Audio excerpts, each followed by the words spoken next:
Nabi Shallallahu Alaihi Wasallam itu orang yang paling sehat. Orang yang paling sehat itu tidak ada melebihi sehatnya Kanjeng Rasul Muhammad Sallallahu Alaihi Wasallam.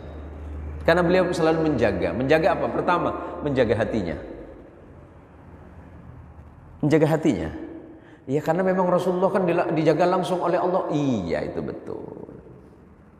Rasulullah itu jangankan salah, Pak. Bingung saja Allah sudah memberikan petunjuk. Tadi yang kita baca waktu salat duha, waktu salat subuh, wa wajadaka dhallan fahada. Ketika Rasulullah dalam keadaan bingung, yang memberikan petunjuk itu langsung Allah melalui siapa? Melalui Jibril alaihi salatu wassalam.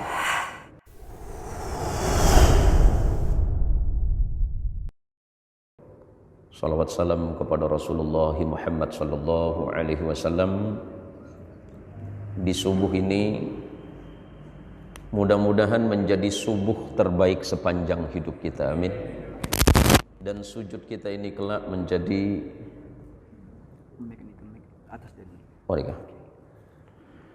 semoga sujud kita ini kelak menjadi saksi kita di hadapan Allah Subhanahu wa taala, amin. Karena tidak ada ibadah yang paling baik seperti apapun itu kalau di dalamnya tidak ada sujud kepada Allah. Karena Allah Subhanahu wa taala sudah mengingatkan, "Wa ma khalaqtul jinna wal insa illa liya'budun." Bahwa Allah semata-mata tidak menciptakan bangsa jin dan manusia melainkan untuk beribadah kepada Allah, untuk abdiyat. Abdiyat itu menghambakan diri kepada Allah. Dan puncak daripada ibadah adalah salat. Sedangkan hubungan yang paling dekat antara kita dengan Allah, kata Rasulullah sallallahu alaihi wasallam, adalah sujud kita. Tidaklah ada suatu ibadah yang paling dekat antara seorang hamba dengan Allah Tuhannya melainkan itu sujud. Maka perbanyaklah kalian berdoa kepada Allah ketika kalian dalam keadaan sujud, artinya dalam keadaan salat. Pada pagi hari ini sebelumnya saya mohon maaf karena mungkin ini pertemuan pertama. Ya, sebagian sudah kenal sebenarnya, sebagian sudah kenal, ada juga mungkin sebagian dari jamaah yang masih belum kenal saya. Sebenarnya rumah saya dekat di sini, Bu, di Jalan 28 Oktober. Kalau dulu saya di Pare Pangeran. Tetapi walaupun begitu saya berharap majelis ilmu ini adalah majelisnya Rasulullah Muhammad sallallahu alaihi wasallam. Jangan kita pernah berpikir saya sudah telat untuk belajar. Tidak ada itu. Tidak ada kata telat, tidak ada kata terlambat untuk belajar.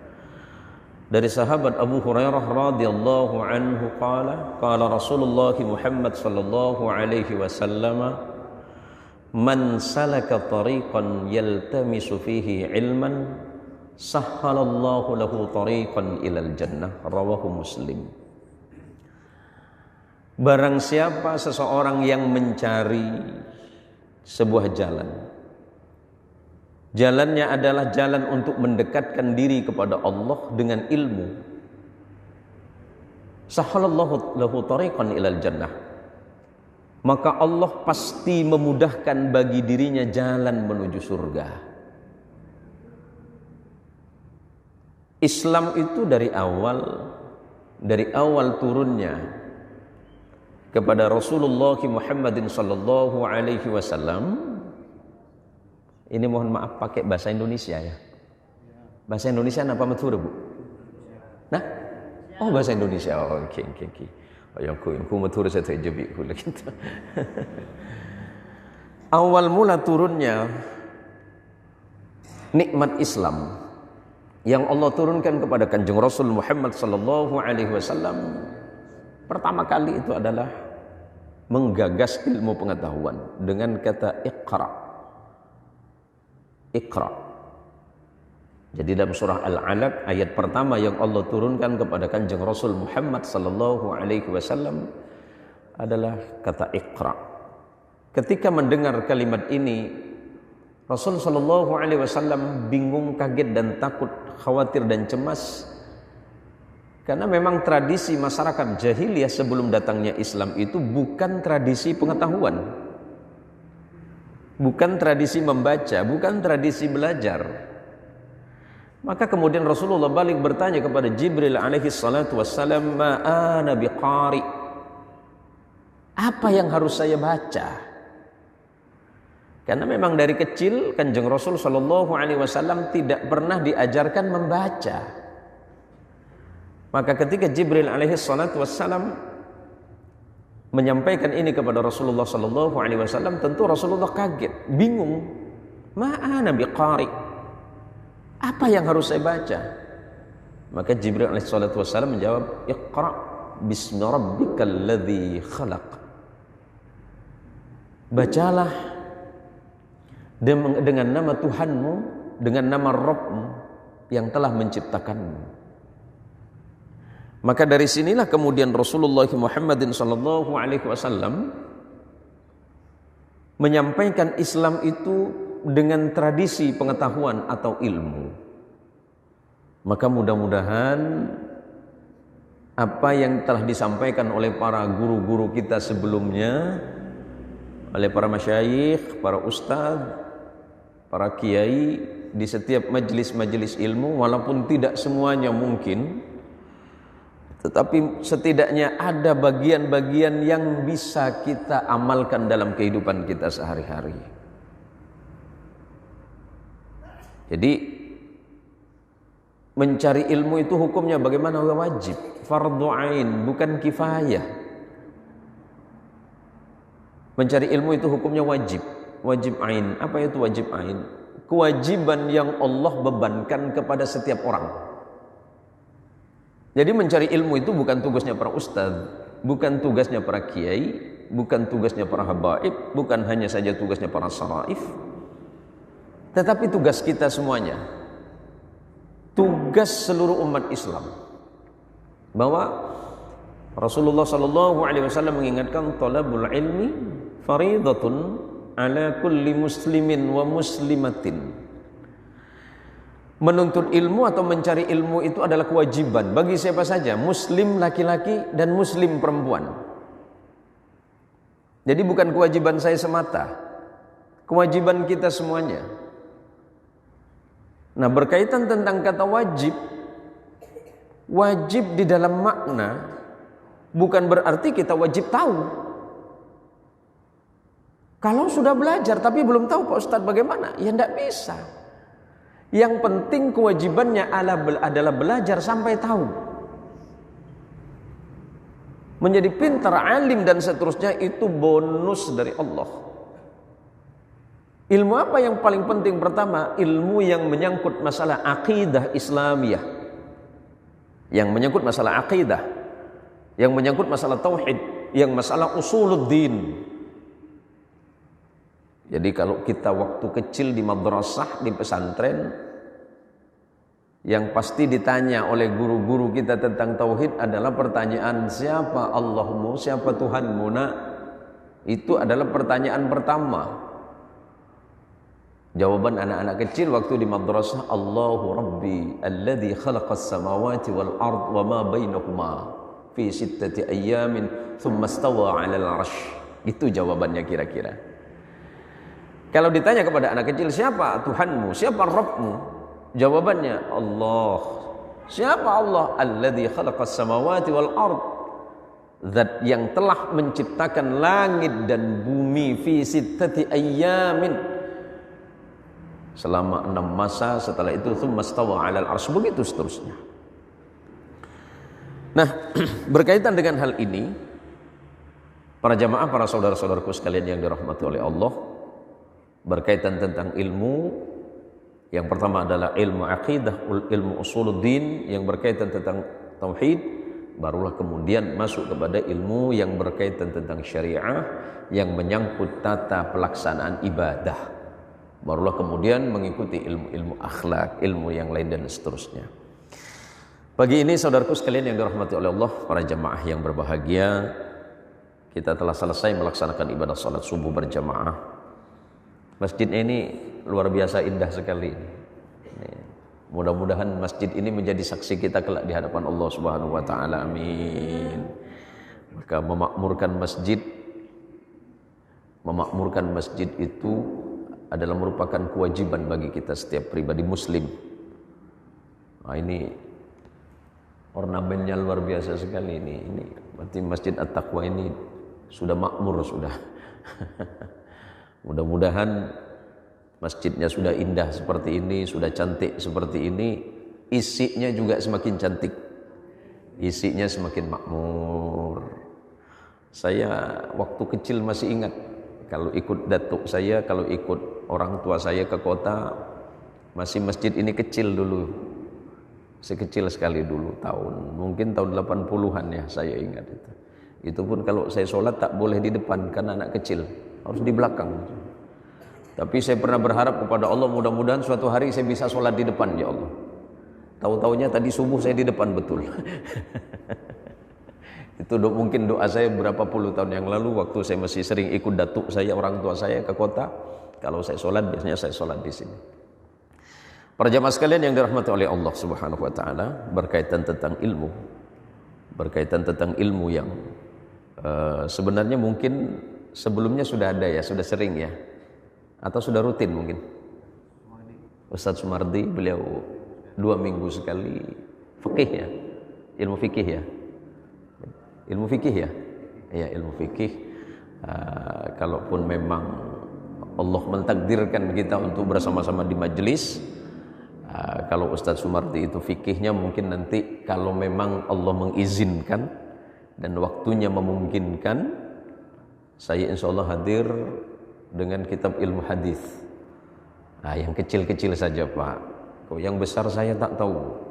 Ya, yang kecil-kecil saja. Insya Allah ada niatan dari saya nanti kitab Riyadhus Shalihin. Kitab Riyadhus Shalihin yang ditulis oleh Imam Yahya bin Sharafuddin An-Nawawi, yang dikenal dengan Imam Nawawi. Imam Nawawi itu ada 2. Yang satunya Imam Nawawi, penulis kitab Riyadhus Shalihin, kemudian Arba'in Nawawiyah. Kemudian Nawawi yang kedua itu Al-Bantani. Yang kedua itu Syekh Nawawi Al-Bantani. Kalau yang satunya dari Damaskus. Yang akan kita baca nanti kitab Riyadhus Shalihin Imam Nawawi yang di Damaskus. Sedangkan Imam Nawawi yang kedua, ini biar tidak terjadi salah faham, yang kedua itu gurunya Syekhana Khalil Bangkalan, yang menulis beberapa kitab termasuk Qurratul Uyun.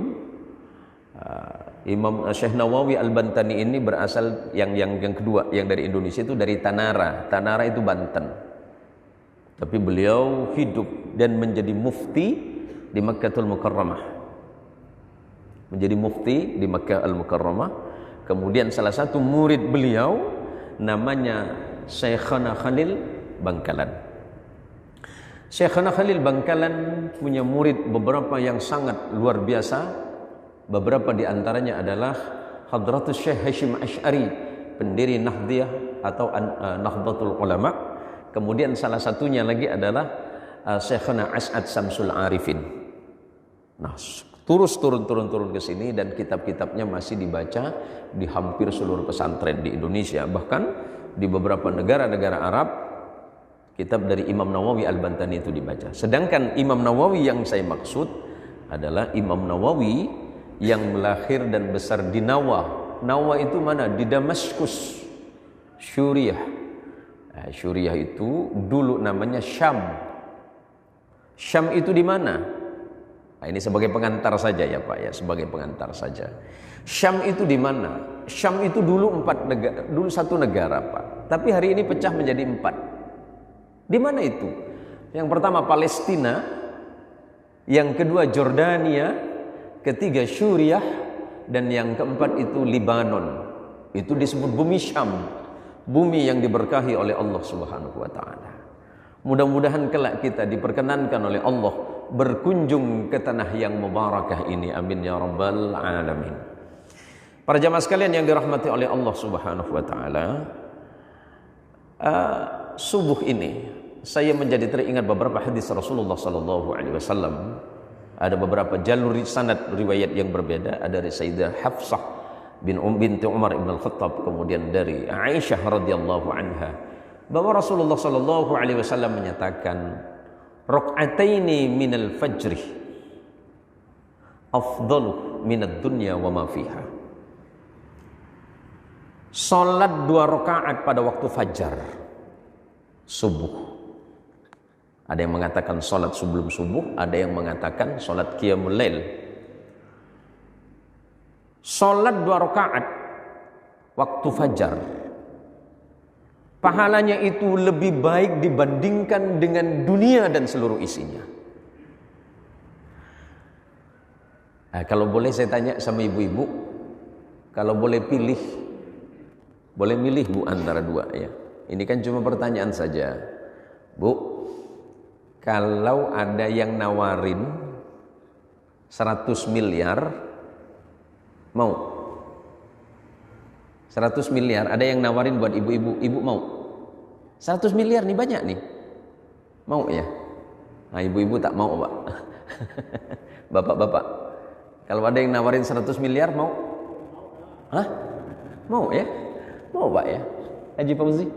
Allahu Akbar, sangat mau. Tapi tak boleh sholat subuh.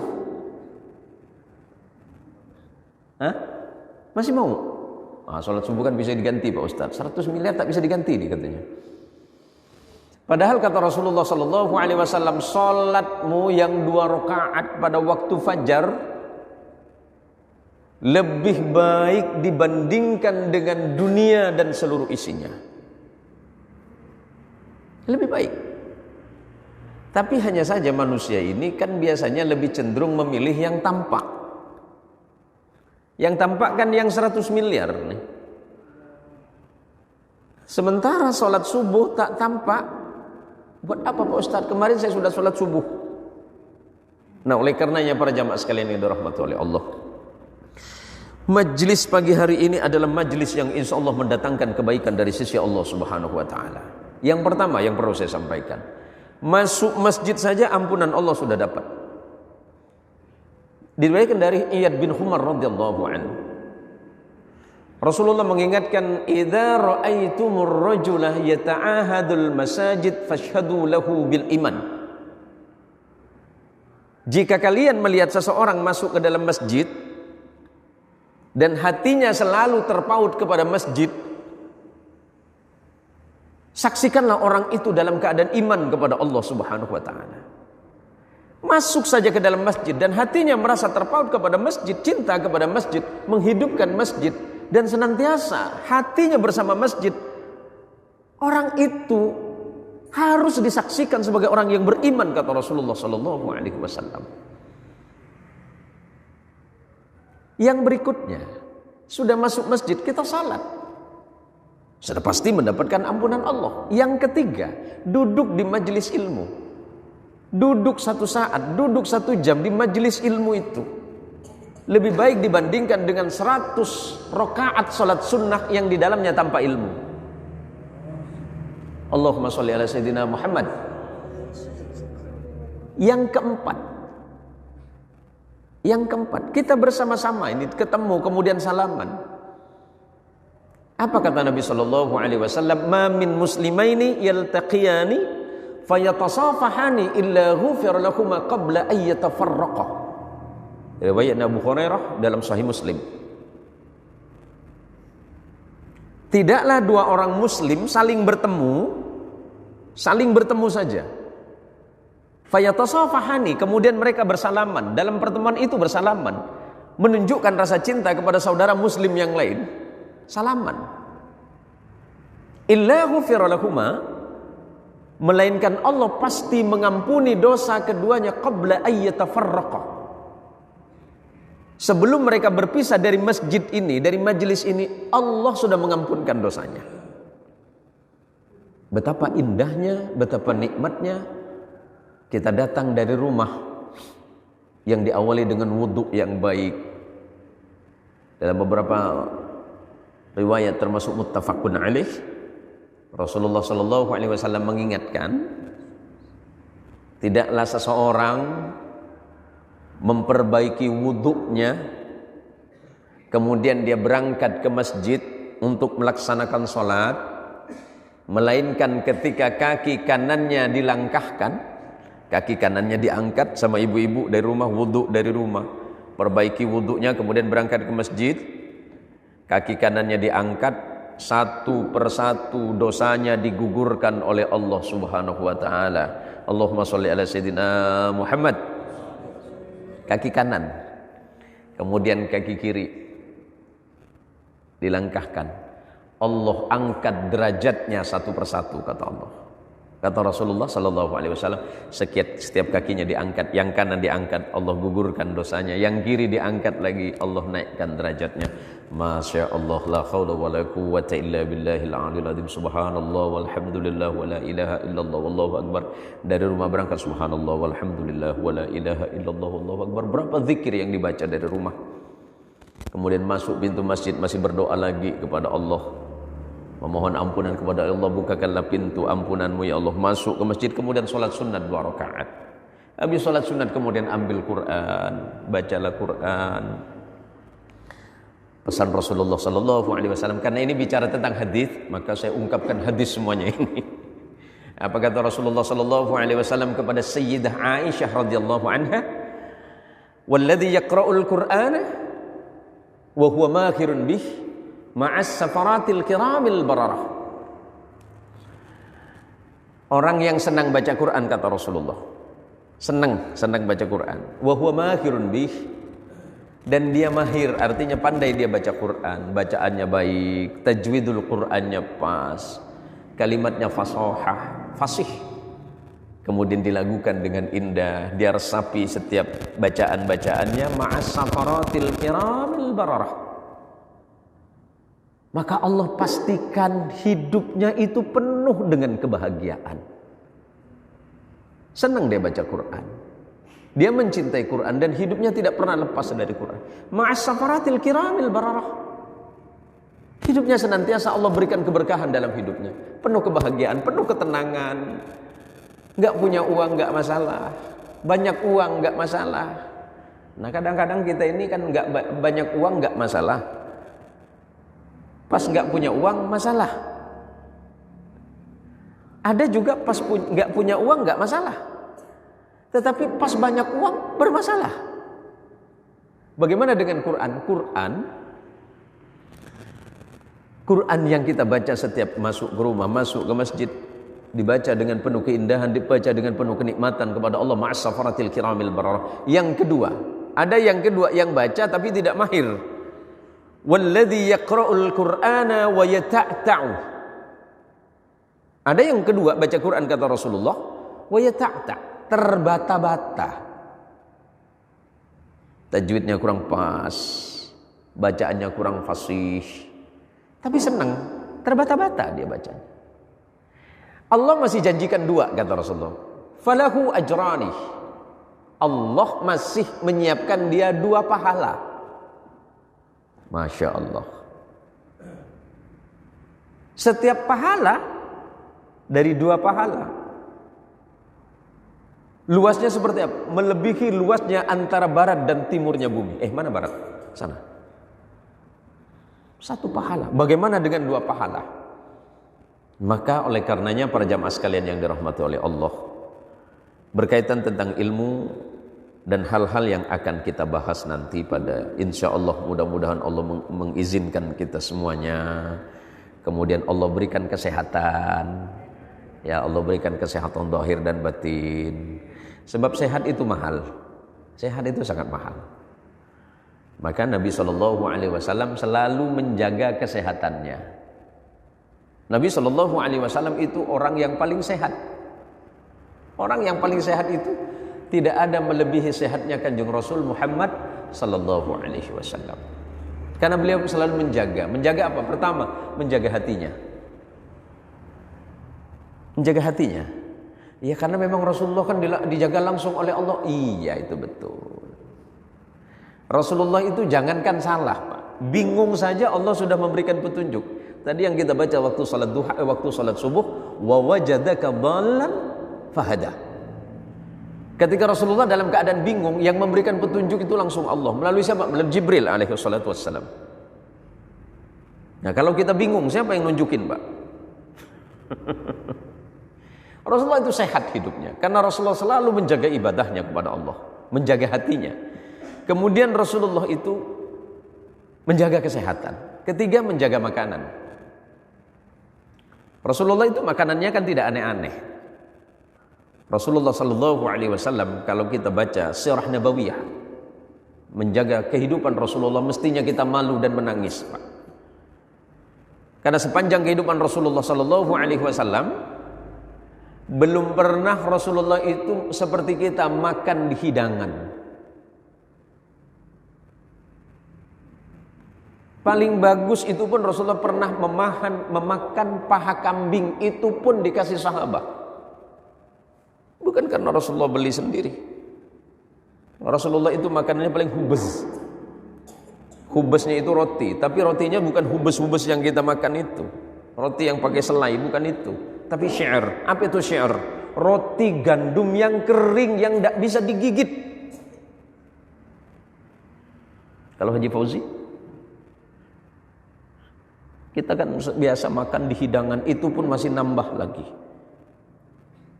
Segala jenis makanan, kalau perlu masih marah-marah lagi dengan istri. Wah, apa ini makanannya nggak enak, ini makanannya kurang.